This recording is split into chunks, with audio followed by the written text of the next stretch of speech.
You ask Tiger to solve. This deals with linear equations with one unknown. The final result is a equals -29. Let's solve it step by step. Simplify the expression.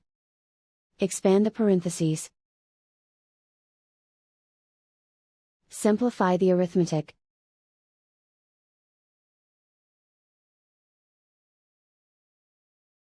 Group all j terms on the left side of the equation. Subtract 12a from both sides. Group like terms. Simplify the arithmetic. Group like terms. Simplify the arithmetic. Group all constants on the right side of the equation. Add 26 to both sides. Simplify the arithmetic.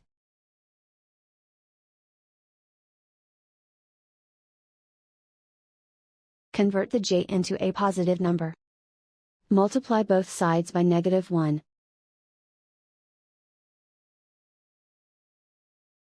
Remove the ones.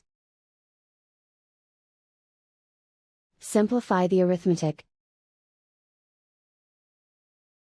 And so the final result is a equals -29.